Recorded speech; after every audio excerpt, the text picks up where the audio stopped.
ప్రియమైన వాళ్ళరా, ఈనాడు మన కుటుంబ జీవితాల్లో చింత అనేది కొన్ని సందర్భాలలో మనకు వస్తూ ఉంటుంది. దేనికి చింత? ఏదైనా పోగొట్టుకుంటే చింత, ఏదైనా సమస్యలు వస్తే చింత, ఏదన్నా మన కుటుంబ జీవితాల్లో బాధలు ఉంటే చింతపడి కూర్చోని ఉంటాం కదా. ప్రతి దానికి, ప్రతి చిన్న చిన్న విషయానికి కూడా మనము చింతపడుతుంటాం. మనం ప్రతి చిన్న విషయానికి దిగులు పడడం, ఏదో జరిగిపోతుంది, ఏదో నా జీవితం అయిపోతుందబ్బా, ఏంది నా పరిస్థితి, నా కుటుంబం ఏంది, నా జీవితం ఏంది, నాకు వచ్చినటువంటి ఆర్థిక సమస్యలు ఏంటి, నాకు వచ్చినటువంటి బాధలు ఏంటని ప్రతి విషయంలో మనము చింతపడుతుంటాం. ఈ చింత అనేది ప్రతి మానవుడికి కొన్ని సందర్భాల్లో కలుగుతూ ఉంటుంది. ఎందుకయ్యా నువ్వు చింతపడుతున్నావు అనంటే, దేవుని యొక్క వాక్యము మనతో మాట్లాడుతున్నటువంటి అనుభవం ఏమిటి అనగా, నీవు చింతపడొద్దు. ఇది సాధ్యమేనా? ఒక వ్యక్తి చింతపడకుండా ఉండడం అనేది సాధ్యమేనా? జరుగుతుందా? ఖచ్చితంగా మనం ఆలోచన చేసినట్లయితే ప్రతి ఒక్కరూ ఏదో ఒక సందర్భంలో చింతపడుతుంటారు. కొంతమంది ఉదయం లేచింది మొదలుకొని నేను బ్రతకడం ఎట్లాగా, నేను జీవించడం ఎలాగా, నా స్థితిగతులు ఏంటి, నా పరిస్థితులు ఏంటి, నేను ఏం చేయాలి అనేటువంటి చింత. కొంతమంది ఏమి చేయరు, చింతపడతా ఉంటారంతే. వాళ్ళ పని ఏంటంటే ఉదయం లేయడం, దిగులు పడడం, ఉదయం లేయడం, చింతపడడం, ఉదయం నుంచి రాత్రి వరకు చింతపడుతూనే బ్రతికేస్తుంటారు. కానీ దేవుని యొక్క వాక్యము సెలవిస్తున్నటువంటి మాట ఏంటంటే, నీ చింత ఏమన్నాడు లేఖన భాగంలోనికి వస్తే 6వ వచనములో, దేనిని గూర్చి చింతపడకుడి. ఇది సాధ్యమేనా? దేనిని గూర్చి చింతపడద్దు అంటున్నాడు. ఈ లోకంలో మనం జీవిస్తున్నప్పుడు దేనిని గూర్చి చింతపడద్దు అని అంటున్నాడంటే, మరి మనం ఎలా? కొన్ని అవసరతలు ఉంటాయి, కొన్ని అక్కర్లు ఉంటాయి, మనము చేయవలసిన పనులు ఉంటాయి, కొన్ని మన జీవితంలో జరగరాని సంఘటనలు జరుగుతాయి. కానీ ఇవన్నీ జరిగినప్పుడు ఆటోమేటిక్గా మన జీవితంలోనికి దుఃఖము, చింత అనేది వచ్చేస్తుంది. వచ్చినప్పుడు మనము దుఃఖపడడం, చింతపడడం, ఆలోచన చేయడం మొదలు పెడతాం. అయితే ఈ చింత కలిగినప్పుడు ఏ మనుషులతో మాట్లాడడం, ఆలోచన చేస్తూ ఉంటాం, ఏం తప్ప నాకు ఈ బ్రతుకు అనేటువంటిది. కానీ దేవుని యొక్క లేఖన భాగంలోనికి మనం వస్తే, అసలు చింతపడడానికి నీవెవరు? ప్రశ్న వేస్తున్నాను.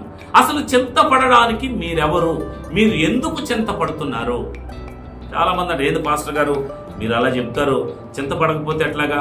మనిషి ఈ భూమి మీద పుట్టాను, ఈ భూమి మీద పుట్టినటువంటి నేను మనిషిగా బ్రతుకుతున్నాను, కష్టాలు వస్తున్నాయి, ఇవన్నీ కలుగుతున్నాయి, మరి బాధలు వస్తున్నప్పుడు చింతపడకుండా మేము ఎలాగా ఉండగలము అనేటువంటి ఆలోచన మన మదిలోని కలవచ్చు కదా ప్రియమైనటువంటి వాళ్ళరా.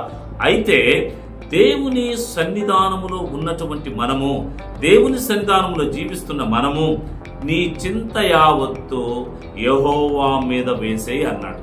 అసలు చింతపడడానికి ఈ భూమి మీదకు నీకై నీ వచ్చావా? నిన్ను సృష్టించిన సృష్టికర్త ఉన్నాడా? చింతపడడానికి నీవెవరివి? నీకేం హక్కు ఉంది? నిన్ను సృష్టించిన వ్యక్తి ఒక ఆయన ఉన్నాడు, నిన్ను నడిపించే ఆయన ఒక ఆయన ఉన్నాడు, నిన్ను ఏర్పరచుకున్న ఆయన ఒక ఆయన ఉన్నాడు, నిన్ను కొనసాగించడానికి ఒక ఆయన ఉన్నాడు, ఇదిగో నీ అవసరతలు తీర్చడానికి ఒక ఆయన ఉన్నాడు, నిన్ను నడిపించి నీ బాగోగులు చూడడానికి ఒక ఆయన ఉన్నాడు. నిన్ను సృష్టించిన సృష్టికర్త ఒక ఆయన నీకు ఉన్నప్పుడు నువ్వెందుకు చింతపడుతున్నావు? నువ్వు చింతపడాల్సిన అవసరం ఏంటి? నిన్ను సృష్టించిన ఆయన నీకు ఒక మార్గాన్ని ఇచ్చాడు, ఆ మార్గమున మాత్రమే నువ్వు వెళ్ళాలి అని నిశ్చయించాడు. ఆ మార్గాన్ని నువ్వు ఏర్పరచుకుని వెళ్ళాలే తప్ప నిన్ను నీవు ఆలోచించుకుని నీవు దిగులు పడి చింతపడడం కష్టతరము అనేది మంచిది కాదు. లేఖన భాగంలోనికి మనం వస్తే చాలా మంది ప్రతి చిన్న విషయానికి చింతపడిపోతుంటారు. ప్రతి చిన్న విషయం, చిన్న విషయాలు, అడేం పెద్దది కూడా ఉండదు, చిన్న విషయాలు. ఒకవేళ ఎదురింటి వాళ్ళు ఏదన్నా, పక్కింటి వాళ్ళు ఏదన్నా, కొంతమంది కుటుంబంలో బిడ్డలన్నా కూడా చింతపడిపోయి కూర్చొని ఉంటారు. నన్ను ఇంట అన్నారే, నన్ను ఇంత చేశారే, నా పరిస్థితి ఏంటి, నా స్థితిగతులు ఏంటని ప్రతి చిన్నదానికి చింతపడతారు. కానీ దేవుని యొక్క వాక్యము సెలవిస్తున్నటువంటి మాట ఏమిటి అనగా, ఇదిగో ఈ కీర్తన గ్రంథము 55వ కీర్తన 22వ వచనములో, నీకున్నటువంటి భారము, నీకున్నటువంటి చింత సమస్తము యెహోవా మీద మోపుము అన్నాడు. ఎవరి మీద మోపమన్నాడు? దేవుని మీద మోపాలి. నీకు ఏ బాధ కలిగినా, ఎందుకంటే నిన్ను సృష్టించిన వాడాయన, నిన్ను ఏర్పరచుకున్నవాడాయన, ఈ భూమి మీదకు పంపించిన వాడాయన, తల్లి గర్భములో నీవు రూపింపబడక మునిపే నిన్ను చూచిన వాడాయన. మరి అలాంటి దేవుడు నీకు ఉండి నిన్ను నడిపించి, నిన్ను పోషించి, నిన్ను పైకి తీసుకుని వచ్చి, నిన్ను చూడండి నీకు దీర్ఘాయుష్నిచ్చి, ప్రతిదినము నీవు నడవలసిన మార్గము నీకు బోధించి, నీవు వెళ్లాల్సినటువంటి ప్రతి పనిని నీకు సరళం చేసి నిన్ను ఆయన ముందుకు నడిపిస్తుంటే మనం అనవసరమైన చింతలతో బ్రతికేస్తాం. అనవసరమైన చింత, మనం ఏమి చేయలేము. దేవుడు చెబుతున్నటువంటి మాట ఏమిటంటే, నీవు చింతపడి నువ్వేం చేస్తావు, నువ్వు బాధపడి ఏం చేస్తావు? నీ ఎత్తు మొరడు ఎక్కువ చేస్తావా, లేదంటే మొరడు తక్కువ చేస్తావా? ఏం చేయగలవు నువ్వు?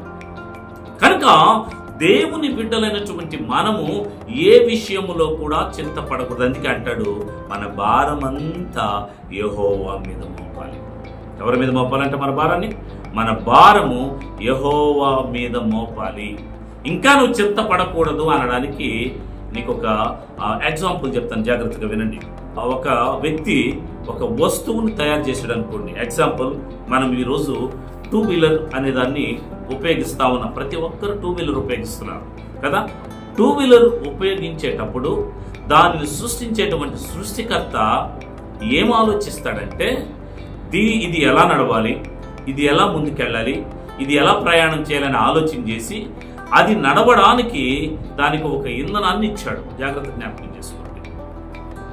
ఆ ఇంధనము ఎవరు పోయాలి?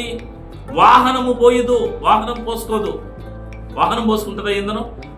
ఎవరైతే దానిని కొనుగోలు చేసి దాన్ని నడిపిస్తున్నాడో, లేదా ఎవరైతే దాన్ని సృష్టించిన సృష్టికర్త అయి ఉన్నాడో, ఎవరైతే దానికి ఇంధనం పోసి దాన్ని ముందుకు నడిపించాలని నిశ్చయించుకున్నాడో, ఆ వ్యక్తి దానిలో ఇంధనం పోస్తాడు. ఆ ఇంధనం పోసినప్పుడు నువ్వు ముందుకు నడుస్తావు. అదే విధంగా మనము పోయడం లేదు, మరి ఎవరు పోస్తున్నారు? వాహనం పోయడం లేదు, కానీ ఎవరు పోస్తున్నారు? వాహనాన్ని వాడుతున్నటువంటి వ్యక్తి, నడిపిస్తున్నటువంటి వ్యక్తి మాత్రమే అందులో ఇంధనాన్ని పోస్తాడు. ఆ ఇంధనం పోసినప్పుడు ఆ వాహనం ముందుకెళ్తుంది. అదేవిధంగా మన తండ్రి మనల్ని సృష్టించిన వ్యక్తి మనల్ని ఎలా నడిపించాలో, మనం ఎలా ముందుకు పంపించాలో, మనకి ఏమి ఇవ్వాలో, ఏమి అవసరమో, ఏం అక్కర్లో ఆయన ఎరిగి ఉన్నాడు కనుక సమస్తం ఆయన ఇస్తాడు. కనుక మనం చేయాల్సిన పని ఏంది అని అంటే, భారము యెహోవా మీద మోపడమే. ఆ పని మనం చేయం. ఎవరి మీద వేసుకుంటాం? ఎవరి మీద వేసుకుంటాం? ఆ భారానంతటిని మన మీదే వేసేసుకుంటాం, మనమే మోయడం ప్రారంభిస్తాం. అది నువ్వు దించమన్నా దించో. చాలా మందికి ఈనాడు మనం జ్ఞాపకం చేసుకున్నట్లయితే బ్రెయిన్లో బ్లడ్ క్లాట్ ఎందుకు అవుతుంది అయ్యారంటే, లేని దానిని గురించి ఎక్కువగా థింక్ చేయడం వల్ల, ఎక్కువ ఆలోచన చేయడం వల్ల. ఒక చిన్న దానిని కూడా ఒక భూతత్వంలో పెట్టి ఆలోచన చేస్తారు. ఈ ఆలోచన విధానం వలన ఏమవుతుంది అంటే, అతడి యొక్క జీవిత విధానములో అతడు పొందుకుంటున్నటువంటి ఎన్నో శ్రమతో కూడినటువంటి ఆ బాధలను, ఇబ్బందులను ఆలోచన చేసుకుంటూ, ఇది ఏందబ్బా నా జీవితం అని ఆలోచనలోనికి వెళ్ళిపోయి ఈ బ్రెయిన్ అంతా బ్లాస్ట్ అయిపోవడం, కొంతమందికి బ్రెయిన్ లో బ్లడ్ క్లాట్ అయిపోవడం, దానివల్ల స్ట్రోక్ రావడం జరుగుతాం.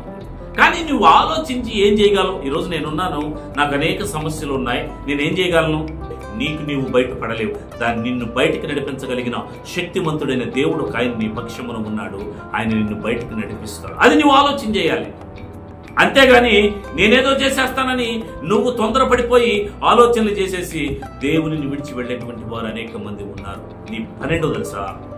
ఈ లోకములో జన్మించిన నీవు, దేవుడు ఈ లోకములోనికి నిన్ను పంపించింది దేనికంటే, ఆయనను ఆరాధించడానికి, ఆయనను స్తుతించడానికి, ఆయనను గణపరచడానికి, ఆయన మార్గములో నీవు నడవడానికి, నీ ఇష్టానుసారంగా నువ్వు జీవించడానికి కాదు. నువ్వు ఆలోచించేటువంటి ఆలోచన నీదై ఉండకూడదు. నీవు నడిచేటువంటి మార్గం నీదై ఉండకూడదు. నువ్వు కూర్చున్న ప్లేసు నీదై ఉండకూడదు.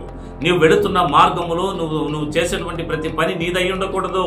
ఎవరైతే నిన్ను సృష్టించారో ఆ సృష్టికర్తదై ఉండాలి. నీ ఆలోచన కూడా ఆయనదై ఉండాలి. కనుక అప్పుడు మాత్రమే నువ్వు ప్రశాంతంగా జీవించగలవు.